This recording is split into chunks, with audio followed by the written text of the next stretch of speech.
Ok, vamos a esperar que la gente vaya entrando entonces antes de comenzar oficialmente la actividad.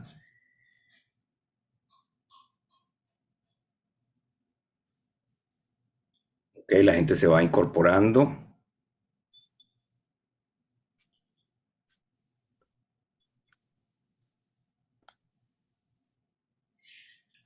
Ok, vamos a dar un minuto a ver quién más se incorpora y así podemos comenzar.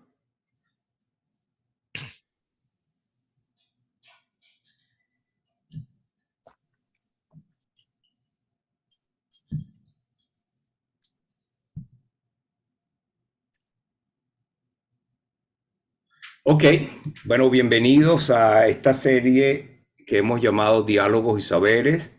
Mi nombre es Isaac Naón, soy un profesor aquí en la Universidad de Ottawa y miembro del Centro de Investigación y Educación de Derechos Humanos, organización que colabora conmigo en la puesta en marcha de esta serie.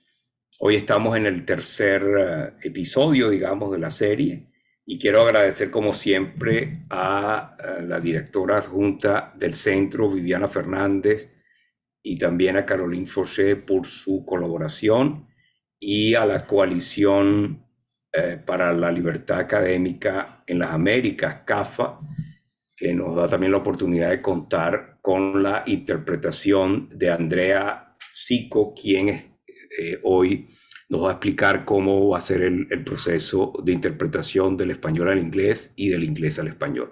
Adelante, Andrea. Gracias. Voy a repetir este mensaje en español en un segundo.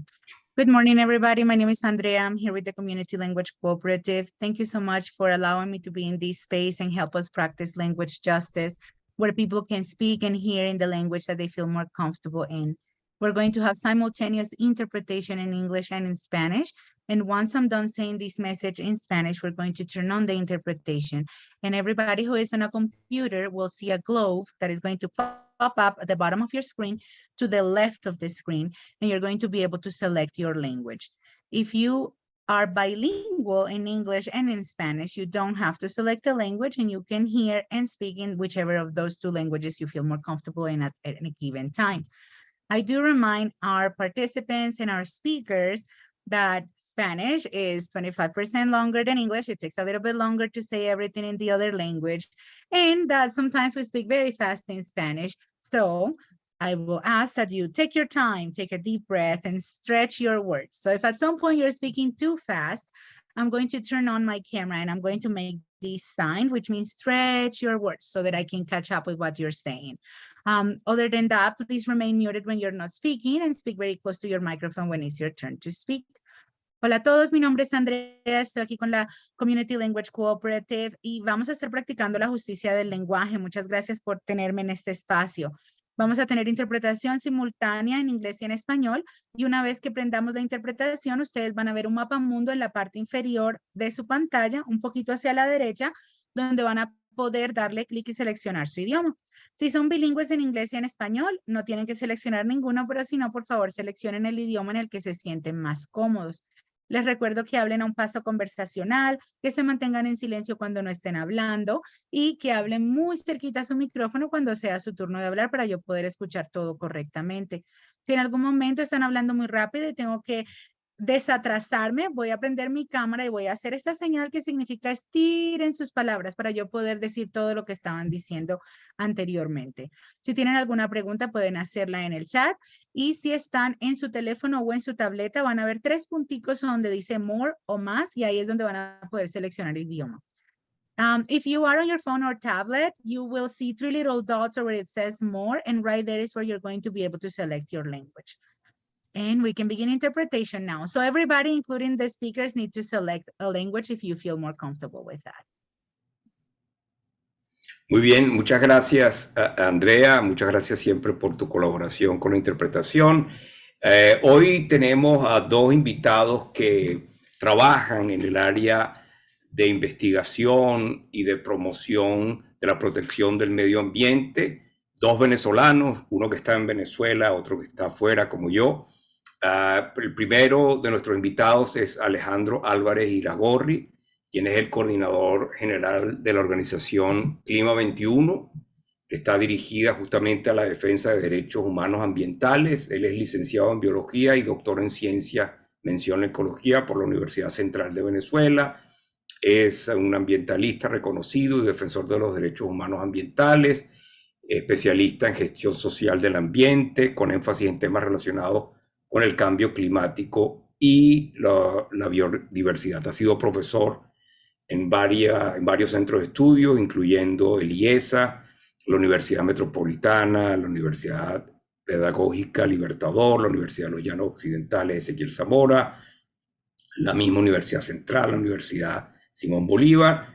Es autor o coautor de 3 libros, de capítulos de libros, de artículos en revistas científicas, y ha producido varios informes técnicos como autor, coautor o editor.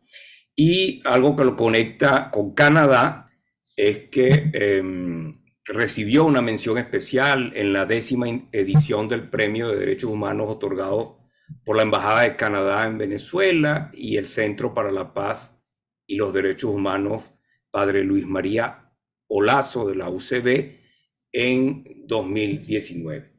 Y nuestro otro invitado es Emilio Vilanova, quien es ingeniero forestal con una maestría en gestión forestal por la Universidad de los Andes en Venezuela. Allí trabajó como investigador y profesor de 2005 a 2013. En 2019 terminó su doctorado en ciencias ambientales y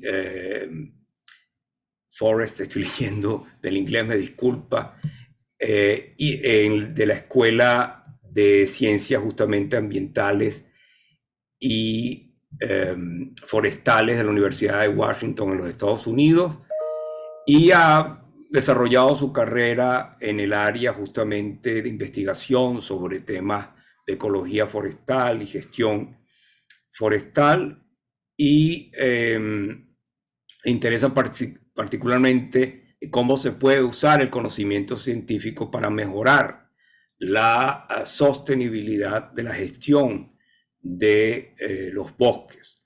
Y entre 2020 y 2021 trabajó, hizo un postdoctorado en el Departamento de Ciencias Ambientales, Política y Gestión en la Universidad de California en Berkeley, y ahora trabaja en el programa, en inglés es Global Conservation Program, en la organización The Wildlife Conservation Society, donde justamente es analista del impacto de la gestión de los bosques, la gestión forestal, y particularmente, si entiendo bien, ya nos explicará un poco todo lo relacionado con el impacto que tiene sobre las emisiones de carbono. La charla la hemos llamado diagnóstico y soluciones con respecto a la crisis ambiental en Venezuela.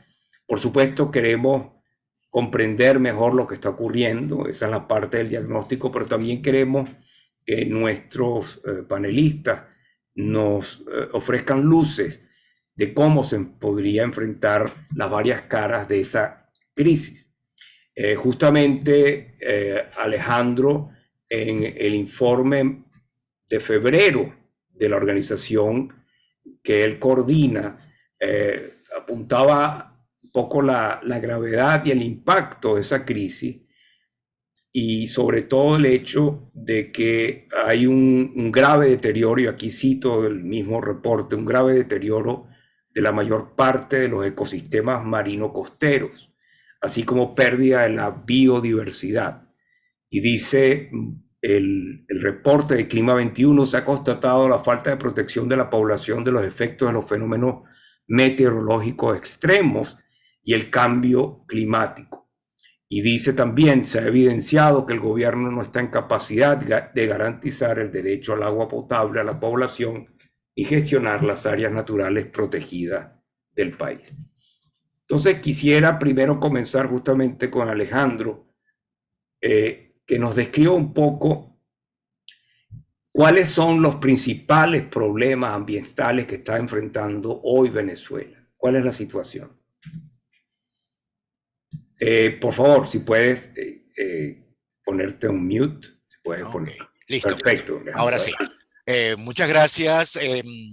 Fíjate, durante el mes de noviembre del año 2021, tuvimos la posibilidad de conseguir un financiamiento para la creación de un observatorio de derechos humanos ambientales. Uno de los problemas que estamos viendo es que la información ambiental, y porque hay una política sistemática de opacidad en todo tipo de información, no solamente ambiental, sino de cualquier tipo, era prácticamente dar idea de qué estaba ocurriendo en materia ambiental del país y comenzar entonces a dar algún tipo de información lo más rigurosa que fuese posible dentro de las limitaciones posibles de situaciones particulares. Entonces trabajamos con temas de deforestación, ecosistemas marinos, estuvimos trabajando con temas de fauna silvestre y gestión de riesgo.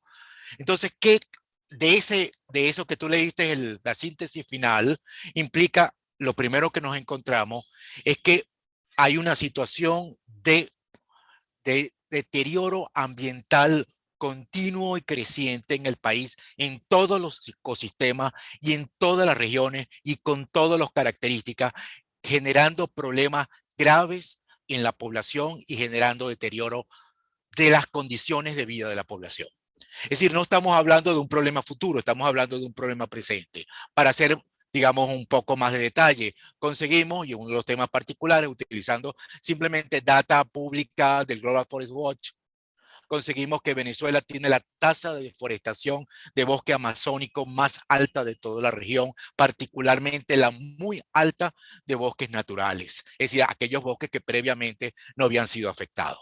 En algún momento, y se ha discutido incluso entre ustedes, el hecho de que las políticas y las ideologías afectan la manera como entendemos esa realidad, porque hablamos del que el expresidente Jair Bolsonaro generó un grave daño, y es cierto, ese presidente generó grave daño a los ecosistemas forestales, pero que el hecho de que en solo 20 años la tasa de deforestación de Venezuela, que para bosques al sur del país era relativamente baja, actualmente sea la tasa, es decir, la velocidad de crecimiento más alta de la población, es preocupante. Igual hicimos digamos, un paneo por toda la costa venezolana y nos encontramos con problemas graves que van desde el tema de derrames petroleros, que en este momento los derrames petroleros son continuos.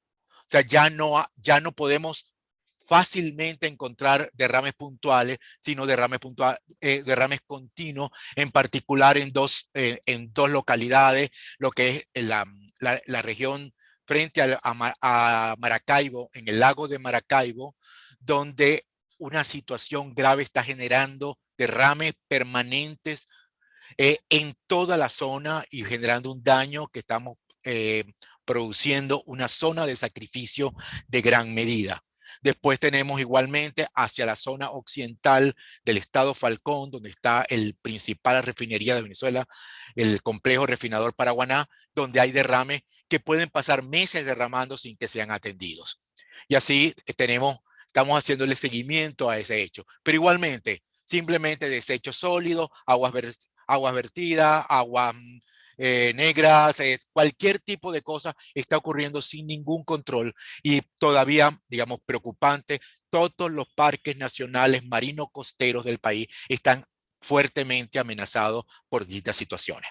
En el tema de fauna silvestre nos encontramos que cuando fauna silvestre como concepto, los biólogos los reconocemos como aquellos grupos de animales vertebrados terrestres, o sea, no incluye peces, que son generalmente utilizados para alimento por poblaciones naturales, por poblaciones originarias, por grupos campesinos por acá, o por otros grupos.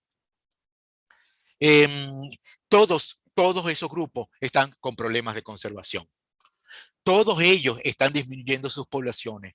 En todos ellos hay dificultad, aún en aquellos que hay dificultad para comprender cuál es el problema de disminución de sus poblaciones, hay indicios de que están disminuyendo todo. Nos preocupa fuertemente el hecho de que las poblaciones campesinas se ha determinado que alrededor del 40 al 60% de su proteína viene de fauna silvestre y en poblaciones indígenas puede alcanzar hasta el 90%. Es decir, estamos desapareciendo el alimento de un grupo importante de la población. En el caso de la gestión de riesgo, nos encontramos con una situación particular, porque además nos encontramos con la necesidad de articular el tema de gestión de riesgo producto de eventos meteorológicos causados por las fluctuaciones ambientales normales con el tema de cambio climático, ya que ambos fenómenos cada vez están más articulados entre sí y es reconocido ese hecho por las instituciones globales. ¿Qué nos encontramos? Que el Estado no tiene capacidad en absoluto, ni interés, ni voluntad para actuar en esos casos. Y adicionalmente a eso, en el tema cambio climático, Venezuela tiene la peor institucionalidad ambiental de América del Sur. En el caso particular, un dato concreto es que Venezuela es el único país de América del Sur que no tiene un plan nacional de adaptación al cambio climático. Es decir, es una situación que estamos viendo particularmente en una síntesis que hicimos el año pasado, en un evento que estuvimos, nos encontramos que esa está causado por 3 hechos. O sea, primero, una política de Estado que implica que va a priorizar lo económico y en particular el extractivismo minero como manera de extraer, y el extractivismo minero más allá de lo minero en sí mismo. Es decir, puede haber extractivismo en temas forestales, extractivismo en otro tipo de situaciones y además mercantilización de la naturaleza. El segundo es la destrucción de la institucionalidad ambiental, que en este momento es simplemente una fachada escasa de lo que alguna vez hubo, aunque en su momento hubo críticas a él, y eran críticas verdaderas, pero en este momento es apenas una fachada. Y lo tercero, la emergencia humanitaria compleja que sufre el país, que hace que muchas personas en situaciones extremas estén generando la necesidad, o se le esté produciendo la necesidad de ir a consumir, de ir a utilizar o de dañar algún tipo ambiental por su propia supervivencia.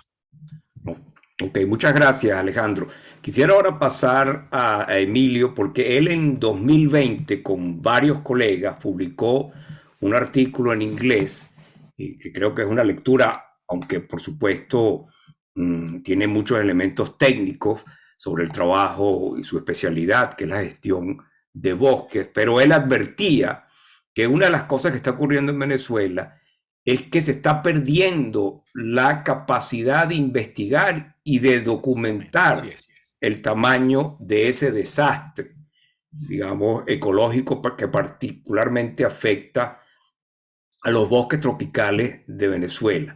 Eso fue en 2020. Me imagino, Emilio, que la situación no ha mejorado necesariamente en ese sentido.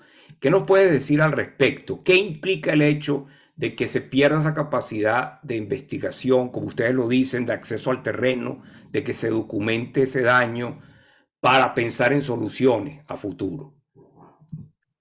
Gracias. Gracias por la invitación a participar hoy. Esa nota surgió como una especie de llamado de atención sobre un gran programa de investigación que nuestra facultad en Venezuela, en la Universidad de los Andes, empezó en los años 40, finales de los años 40, 50, para estudiar los bosques del país. Más allá de documentar lo que bien menciona Alejandro y resaltas tú sobre el desastre, la idea de este proyecto siempre fue monitorear qué está pasando con los bosques. Obviamente ese monitoreo puede tener varias caras, puede monitorear deforestación, degradación. El foco original del trabajo era en una época en la que, sobre todo al norte del Orinoco, había muchísimos bosques, era generar información para gestionar. Esa gestión podía derivar en manejo de manejo forestal, por ejemplo, para la extracción de madera, como fueron las primeras concesiones de madera en los años 70 de los llanos occidentales, para generar información, para conocer la diversidad de especies de árboles en un determinado sitio. Progresivamente esos récords se fueron manteniendo, eran primero anuales, una gran capacidad institucional de la Facultad de Ciencias Forestales y otros, porque no solo la Facultad de Ciencias Forestales en la ULA era la única haciendo eso, sino el programa Hombre Biosfera, gestionado por el IBIC en sus inicios, estableció un programa de monitoreo muy importante al sur del estado de Amazonas, en San Carlos de Río Negro. La UNEC tiene su contraparte de estudios en Guayana también. El caso, nosotros agrupamos en esa nota, en ese artículo, a varios de esas personas para llamar la atención sobre cómo esta información que se ha estado colectando por muchísimos años empezó a distanciarse, esas colectas de información empezó a distanciarse en los últimos años más dramáticamente. Primero eran recorridos anuales, luego fueron cada 4 o 5 años, luego, digamos, si no era por algún apoyo institucional de afuera, no podíamos continuar. Y lo importante era reconocer, eso era lo que queríamos dejar claro, es que esta es una infraestructura de información sumamente importante para muchas de las cosas de las que habla, por ejemplo, Alejandro, con el tema del plan de adaptación del cambio climático, por ejemplo. Las comunicaciones que el gobierno venezolano prepara ante cada cumbre climática debería, como muchos casos, estar sustentada en información relacionada a cuántos bosques hay, cómo se pierden, cuánto carbono almacenan. Bueno, parte de ese proyecto en el que estuvimos involucrados, todavía estamos involucrados, fue cambiando de forma justamente para orientarlo hacia darle respuestas a esas preguntas.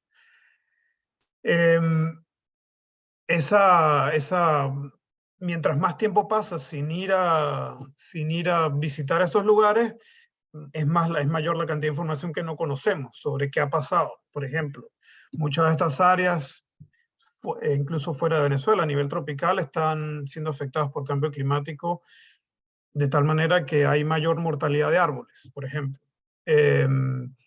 Estoy hablando de mortalidades naturales, no estoy hablando de deforestación o degradación. Mientras más tiempo pasamos sin ir y visitar esos lugares, más difícil es cuantificar esos cambios. Esos cambios repercuten en muchísimos procesos, menor capacidad de absorción de carbono, y tiene efectos cascada, ¿no? hacia otros procesos ecológicos. Esa crisis esa crisis nacional que todavía existe, que todavía está, impacta porque no hay personal que es suficiente para ir, no hay suficientes fondos, no hay suficientes recursos para continuar el monitoreo de manera progresiva, no hay las interacciones que tenemos con nuestros colaboradores internacionales también se limitan, puesto que es difícil convencerlos de que tienen que ir, de que tienen que seguir apoyando. El tema del arco minero y de la situación general de violencia y crisis que hay en esas regiones hace también difícil pensar en continuar el monitoreo y bueno, eso hace que nosotros no sepamos, por ejemplo, desde el 2016 si los sitios de investigación de esa zona en particular aún existen. No hemos podido volver a retomar mediciones en lo que es la Reserva Forestal de Caparo, el pequeño fragmento que aún la universidad mantiene a duras penas para su supervivencia, porque hubo una invasión hace unos cuantos años, no sabemos si los sitios que monitoreamos aún existen.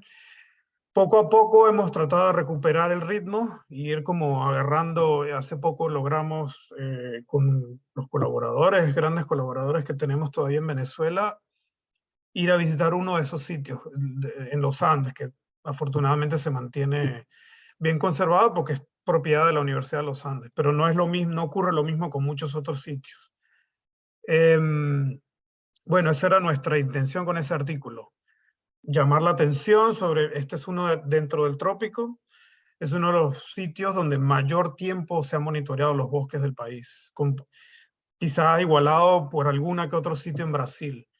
Y corremos el riesgo de perderlo. Y eso sería, digo, personalmente un doloroso, pero también creo que a gran escala una pérdida muy grande para el conocimiento científico de los ecosistemas de Venezuela.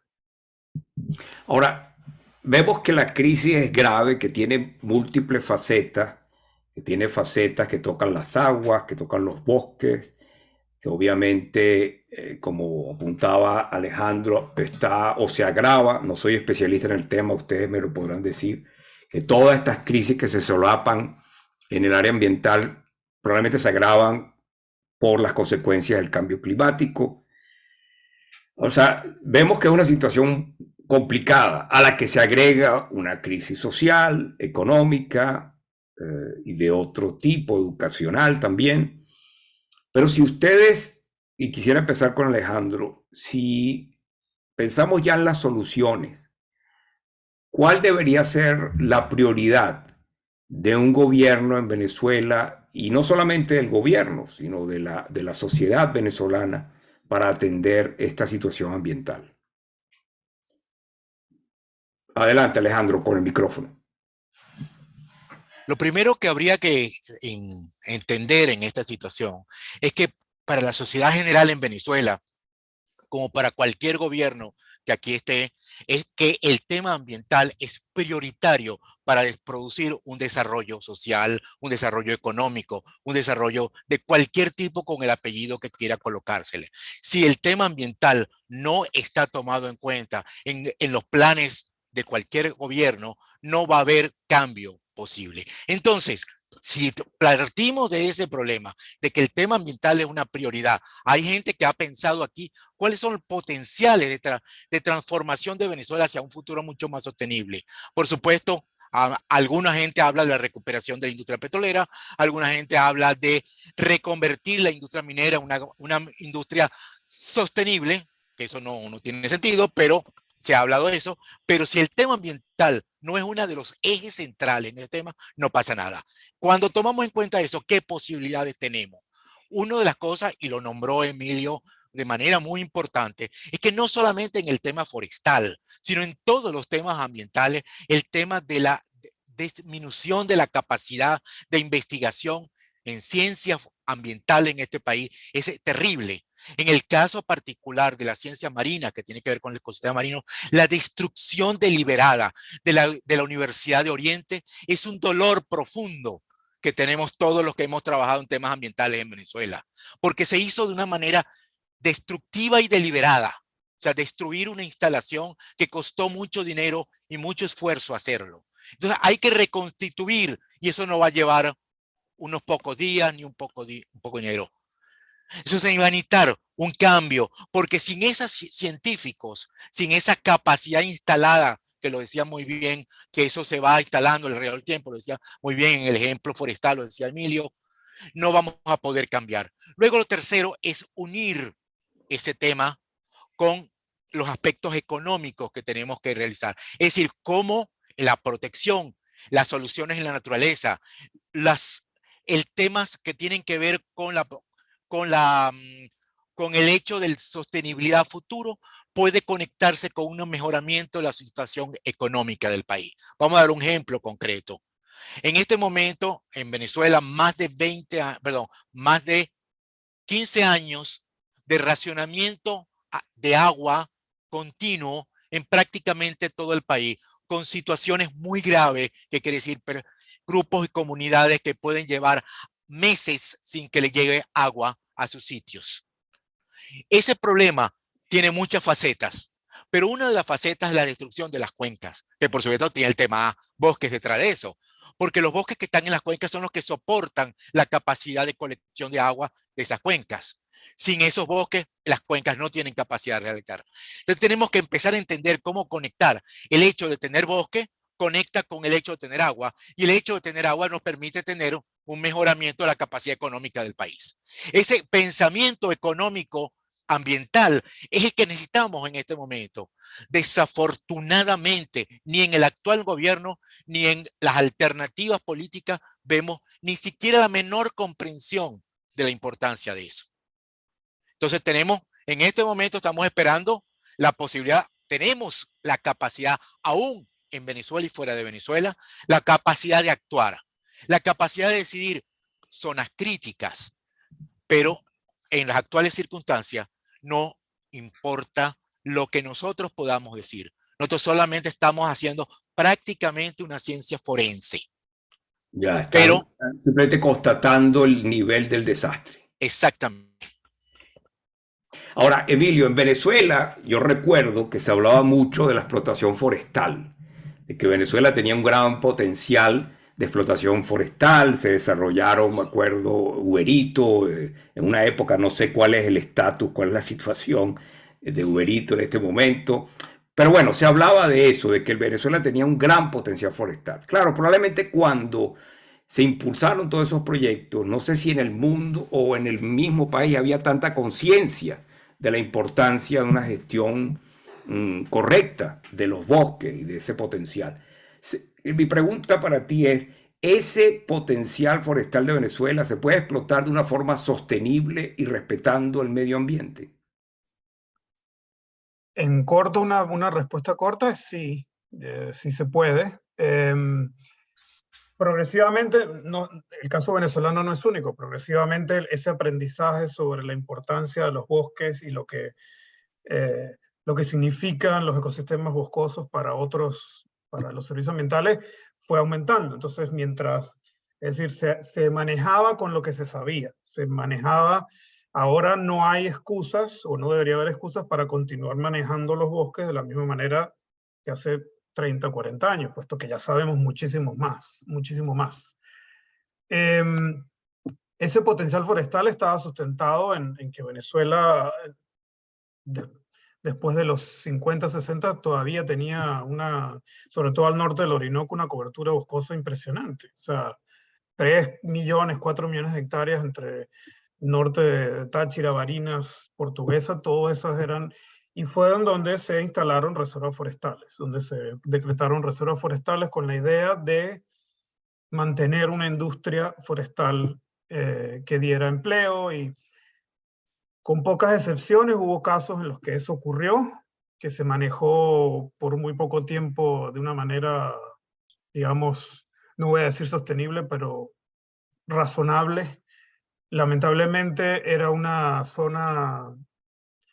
una zona de muchísima presión antrópica por sus condiciones para agricultura, y las concesiones Nos forestales. explica el término que utilizaste, ¿Cuál? atrópica, algo así. Bueno, mucha presión de la gente, de la sociedad, digamos. Ya, ya. Son zonas que están en los márgenes de los poblados, entonces son con relativamente acceso fácil si comparamos con, no sé, el sur del Orinoco, Claro. con el sur eso hace que fueran más, tuvieran un alto riesgo de cambio de uso, que fue lo que finalmente ocurrió. En algunos casos las concesiones forestales fueron la causa de entrada, en otros no, en otros fueron políticas, sobre todo después de los años 2000, hablando de un manejo forestal comunitario mal orientado. Ese modelo también de manejo forestal, de concesiones forestales, estuvo mucho tiempo funcionando al sur del Orinoco, particularmente en la Reserva Forestal Limataca. Digamos, con muchos problemas, principalmente en la orientación del manejo. Luego en la capacidad de monitoreo que tenía el propio Estado de monitorear esas concesiones. Hay ejemplos en el trópico de casos donde ese manejo forestal aún es viable. Extraer, dependiendo de las condiciones, extraer algunos árboles por hectárea es viable. Obviamente hay muchísimas alternativas para reducir el impacto ambiental. Eso en Venezuela nunca fue tomado en cuenta, ni por las propias empresas que realizaban el manejo, ni por el propio Estado que lo monitoreaba, puesto que no vio necesidad o no vieron necesidad, y eso siempre implicaba un costo. En papel existe un decreto, no sé el estatus legal hoy, pero un decreto de unas potenciales 9 millones de hectáreas utilizables para plantaciones forestales, por ejemplo. Muchas de esas áreas no aún aparecen en el mapa como áreas potenciales para el desarrollo de plantaciones forestales. Muchas de ellas quizás en zonas donde realmente no debería haber plantaciones, como sabanas, donde naturalmente no son ecosistemas para árboles, pero digamos que existe potencial para eso. Por muchos años, Venezuela sostuvo su producción de madera también de esas plantaciones de pino caribe al sur del estado Monagas y Anzoátegui. Mi seguimiento desde afuera en los últimos años ha sido que el manejo ha ido deteriorándose progresivamente. Ha habido desinversión en el control, y ha habido los incendios que normalmente ocurren, han quemado una altísima proporción de esas plantaciones. El origen de esas plantaciones para la producción de pulpa para papel nunca se concretó. Los árboles crecieron más allá de lo que se esperaba, ahora entonces fueron sustituidos como una fuente de madera rolliza. Ya. Madera rolliza que se utiliza para qué, por ejemplo, para construcción de viviendas, en general es para la construcción. Existe el modelo ahora es más de control del Estado. Hay una empresa nacional forestal, en el caso de Guayana y la Reserva Forestal Imataca, que es la que se encarga del manejo forestal. Las concesiones privadas ya no están. En el caso de Uberito está entiendo que ahora es Maderas del Orinoco, quizás hay una asociación con otras empresas. Desconozco el estado, sé que no ha habido mucho avance en mejorar en la gestión de esa zona. Volviendo al origen de la pregunta, Venezuela como país tropical tiene un altísimo potencial para desarrollar una industria forestal manejada de manera adecuada. Tomando en cuenta toda la información que conocemos hoy sobre los impactos ambientales de esa gestión y los impactos del cambio climático, etc. Hay ejemplos a pequeña escala de privados haciendo buenos manejos de plantaciones forestales en alguna zona de los llanos, pero bueno, hace falta que cohesionar una institucionalidad y una política forestal clara, país nacional, no solamente. Que se conecte a todos esos ejes que hablaba Alejandro de la visión de futuro del desarrollo del país, pues. Claro, claro.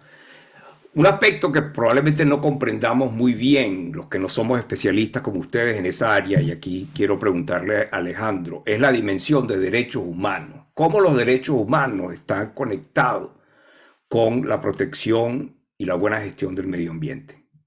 Es un tema bien interesante. Se cumplieron el año pasado 50 años de la Declaración de Estocolmo, en el cual por primera vez en el documento final del evento que ocurrió ahí, se utilizó la palabra derechos humanos cercana al tema ambiental. Y ha ocurrido durante esos 50 años un muy lento crecimiento de la comprensión que sin un ambiente adecuado para las personas no hay dignidad. Sin dignidad no hay una vida potencialmente posible. Es decir, cualquier persona que viva en condiciones que sean inadecuadas para su vida tiene su derecho realmente colocado. Derechos realmente realizados. Entonces, para pasar de lo muy amplio a lo muy concreto, el año pasado en diciembre se cumplió un aniversario muy particular. Los 100 años del inicio de la industria petrolera venezolana con el caso del reventón de un petróleo llamado el Barroso.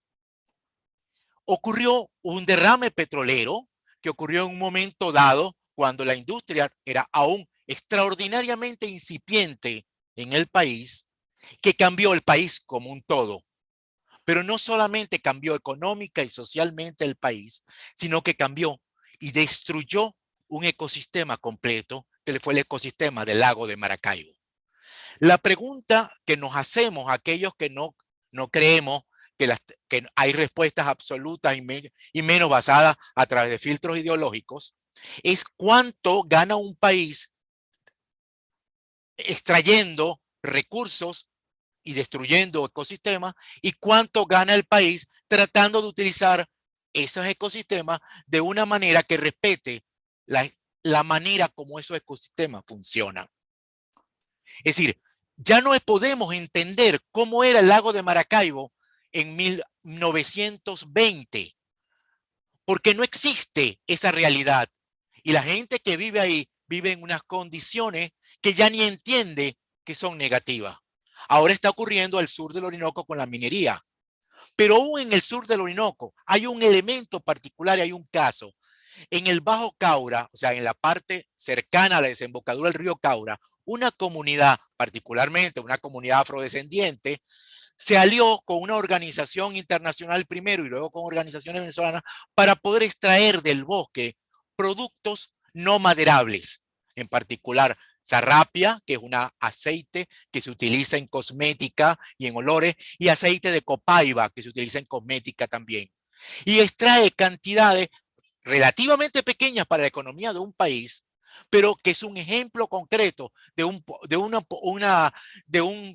bosque que se conserva a la vez que una gente tiene una vida mucho mejor que simplemente tumbar todo y que desaparezca todo. Entonces, el cambio es un cambio más allá de la transformación, de la transformación de las ideas de derechos humanos como elemento muy serio, sino conectado con una vida de una gente. El derecho humano es un derecho a vivir bien. Un venezolano ilustre dijo en alguna ocasión que el ambiente solo le interesa a aquellas personas que quieran agua sana, a respirar aire limpio y comer comida sana y abundante.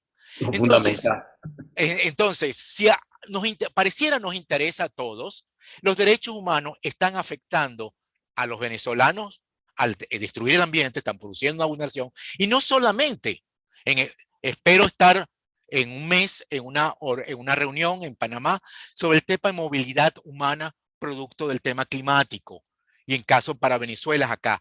¿Le interesaría eso a los canadienses? Sí. Le interesa a los canadienses. ¿Por qué? Porque los efectos que están ocurriendo en Venezuela, y no por aquel efecto solamente, el efecto mariposa, sino por los migrantes que van llegando acá, la destrucción que está ocurriendo no solo en Venezuela, sino en otras partes, está llevando a una migración forzada, no organizada, de manera de gente que por desespero están llegando a otros países y produciendo algún tipo de transformación, no siempre positiva, en esos países.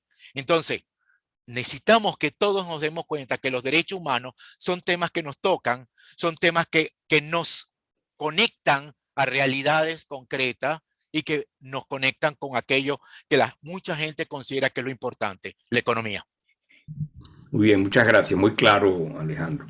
Ahora, antes de pasar a las preguntas de las personas que tenemos hoy participando en el Diálogos y Saberes, quiero que Emilio un poco nos explique, ya Alejandro lo hizo, digamos, que por qué una gestión de los bosques, una gestión forestal adecuada, tiene un impacto concreto en la vida de la gente. O sea, yo creo que a veces los que vivimos en las ciudades y que no estamos tan conectados a la naturaleza, no tenemos claro qué significa eso. Yo quiero que tú nos lo expliques de una forma que podamos entender todo. Cuando no se gestiona bien un bosque, no hay una buena gestión forestal, ¿qué implica eso para la vida cotidiana de la gente? Todos utilizamos madera. Todos tenemos algo de madera. Todos utilizamos papel. Es decir, todos de alguna manera, nos alimentamos de recursos que directa o indirectamente vienen de los bosques, puesto que hay cultivos que son polinizados por elementos que viven en un bosque, por ejemplo, y sin esos elementos, a lo mejor el rendimiento y la producción de esos cultivos no sería suficiente para abastecer una población. La gestión forestal, entendida de manera general, implica la producción de bienes y servicios. Esa producción de bienes y servicios puede generar beneficios económicos directos, digamos, a la gente que lo hace en el sitio, y obviamente tiene un efecto posterior. O sea, los bienes, la madera rolliza luego se transforma y hay un beneficio en el intermediario, luego hay un beneficio al final cuando alguien adquiere algún producto relacionado a la industria maderera. Ante la no gestión o la mala gestión, lo que se corre es el riesgo de que esos bosques desaparezcan. Entonces la generación de esos bienes y servicios, y aquí hablo en general, no necesariamente bienes tangibles, sino servicios ecosistémicos, agua, captación de carbono, reducción de temperatura, todo de lo cuales todos nos beneficiamos, corre el riesgo de perderse sin esa buena gestión. Una gestión forestal no necesariamente implica, quisiera que eso quede claro, no necesariamente implica ir a extraer. Basar la gestión forestal no necesariamente es extractiva, directamente extractiva. Hablo de extractiva a gran escala. El manejo diversificado es sin duda una de las cosas más importantes de las que hablamos hoy en día para poder conservar y manejar sosteniblemente los ecosistemas.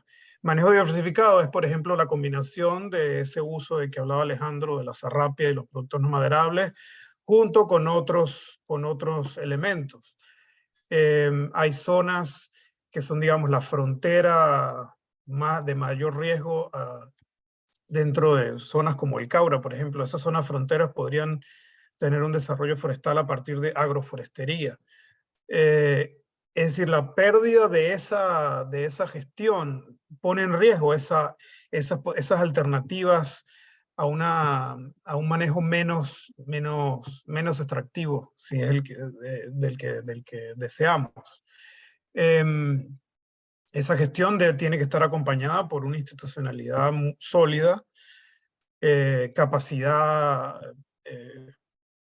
profesional, y ahí el tema quiero conectarlo con lo de los derechos humanos porque me parece importante. Esa gestión tiene que respetar los derechos humanos.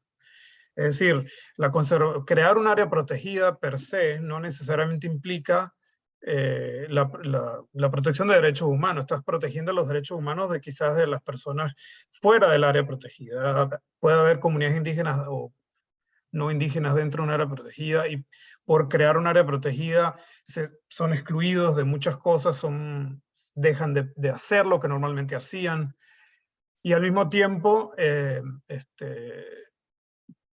esos derechos tienen que conectarse con la gestión sin duda alguna. Hay mecanismos en práctica en buena parte del mundo, en buena parte de los trópicos, con buenas y malos resultados, pero que Venezuela todavía no ha logrado implementar para poder gestionar mejor sus recursos forestales. No solo bosques naturales, sino plantaciones forestales, puesto que la industria forestal o el sector forestal siempre ha sido un pequeño subsector del sector agrícola, y obviamente palidece en comparación con la generación de recursos de la industria petrolera. Petróleo, la minería ahora. Bueno, tenemos aquí una pregunta. Los invito a todos los que están conectados ahora a hacernos sus preguntas por el chat, o aquí está la sección de preguntas y respuestas. Tenemos una pregunta que alguien escribió en inglés que voy a traducir para los dos. ¿Cómo la crisis que está afectando a las universidades y los ataques contra la libertad académica en Venezuela han impactado la capacidad de los científicos de monitorear lo que está ocurriendo? Entiendo que la pregunta implica lo que está ocurriendo en el área del medio ambiente. Alejandro. Totalmente, de manera absoluta, ¿no? La crisis es total dentro de las universidades. Estamos hablando de que un profesor universitario en este momento puede estar ganando alrededor de los $30 mensuales. Con ese dinero simplemente no cubre su canasta de alimentos, ni siquiera, mucho menos, lograr pensar en hacer investigación de buen nivel. Además de eso, por supuesto, las universidades en este momento tienen un presupuesto realmente ínfimo que ni siquiera tienen capacidad de mantenimiento.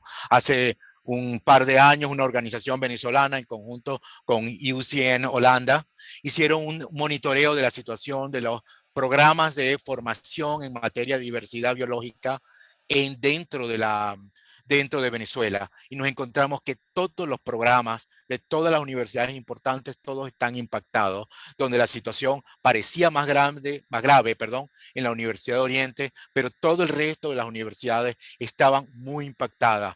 El hecho de que, por ejemplo, en la Universidad del Zulia, el número de profesores que aún quedaban trabajando era un porcentaje muy pequeño del que realmente era. Y eso ocurre en la Universidad de los Andes, en la Universidad Central, en la Universidad de Oriente, donde ocurre eso continuamente. Está haciéndose un esfuerzo mayúsculo de los pocos profesores que aún quedan activos por mantener la educación y la investigación. O sea que realmente es muy grave la situación de las universidades en este momento. Sí, Emilio, ¿nos podrías ilustrar en tu área específica qué es lo que está ocurriendo en las universidades? Bueno, digo, es llover sobre mojado para hablar de la falta de capacidad en general que no existe para poder mantener un adecuado programa de investigación. Y relacionado a la pregunta esta de la libertad académica, hay un problema, o sea, para poder hacer diagnósticos adecuados hace falta información, y como bien decía Alejandro al principio, esa información yo no diría que no existe, sino existe, es decir, internamente debe haber algún análisis hasta cierto punto, ¿no? Dependiendo de la capacidad de cada institución. Pero es una información que no está pública sobre cosas que pasan, o si hay proyectos que lo están evaluando, no tienen la libertad de distribuir esa información de manera libre para poder informar a un sector más amplio. Esa falta de capacidad institucional dentro de los relacionados a las instituciones, valga la redundancia, de investigación en el país, hace que la gente que todavía está haciendo investigación tenga que estar de alguna manera atada a proyectos donde hay de alguna manera alguna influencia del Estado, y eso hace que lo que ellos pueden conseguir desde el punto de vista de información sea filtrado severamente antes de poder salir a la luz pública y decir cosas como lo que dicen las organizaciones no gubernamentales, como la de Alejandro, como muchas otras. Hay un filtro muchas veces que censura, digamos, de alguna manera lo que se puede decir el ejemplo claro que yo veo es el de los derrames petroleros. Por ejemplo, yo no concibo cómo no importa el sesgo ideológico de la empresa, cómo PDVSA no tiene un mecanismo más claro de abordar todo ese drama. A mí realmente me impresiona ver esas imágenes diarias de los derrames petroleros en buena parte de las costas y del lago de Maracaibo. Es una cosa, y que no haya una respuesta institucional, o si la hay, está sumamente suprimida, justamente por la crisis universitaria, donde no hay una buena interacción entre el Estado y los investigadores que aún están ahí, o si viene de afuera, es que viene de afuera, entonces es otra barrera. En fin, creo que ese es un candado importante para que a mí me preocupa, que es el tema de la información, ¿no? La información justamente de base, lo que llamamos baseline information, ¿no?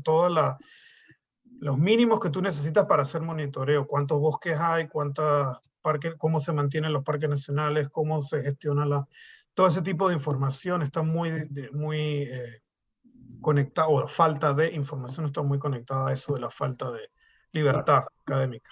Así es. Alfredo Lascut, un ambientalista venezolano, pero que vive aquí también en Ottawa. Primero, bueno, felicitó a los panelistas por la claridad informativa y la precisión de sus comentarios. Y hace aquí él mismo un comentario que lo voy a leer desde el punto de vista político. Quedará por verse si en el escenario de una eventual elección presidencial en 2024 y un hipotético cambio de régimen existirá alguna solución consensuada para desalojar a aquellas organizaciones que extraen, irracionalmente recursos mineros, especialmente en el arco del Orinoco. Dice Alfredo Lascud, más allá de las mafias locales y grupos criminales nacionales, existe de hecho una ocupación militar por grupos armados guerrilleros provenientes de Colombia y organizaciones de los llamados garimpeiros. Con ellos no bastará programas de educación ambiental ni modelos económicos sustentables. Y él ahí pregunta, ¿cuál podría ser la manera de erradicar este grupo? Está por verse. Y agrega, está absolutamente corrompida y forma parte de ese esquema criminal, especialmente en las Fuerzas Armadas de Venezuela. ¿Algún comentario al respecto? O sea, una situación muy delicada la que se vive. Es extraordinariamente complejo la situación. Uno de los temas es, estamos cada vez más atados a pensar de que va a haber un cambio de una elección futura en el cual de manera más o menos mágica van a cambiar las situaciones. Yo no creo en esas posibilidades. Además de que en este momento la situación política de Venezuela no nos hace pensar que en una elección en el 2024 vaya a haber cambios sustanciales de la situación actual.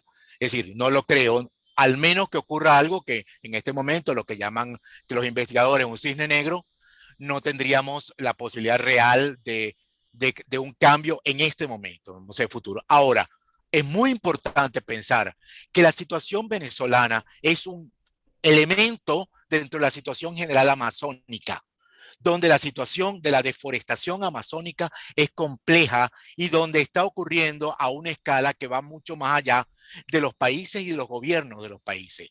De hecho, está muy bien demostrado que existen tramas criminales profundas que a través de la Amazonía están utilizando la extracción de oro, la extracción de maderas tropicales, la extracción de biodiversidad de distintos elementos, como puede ser desde colmillos de tigre hasta muchas otras cosas, como usarlo de paso de narcotráfico, que son tramas multinacionales de un nivel de movilidad de financiamiento muy alto.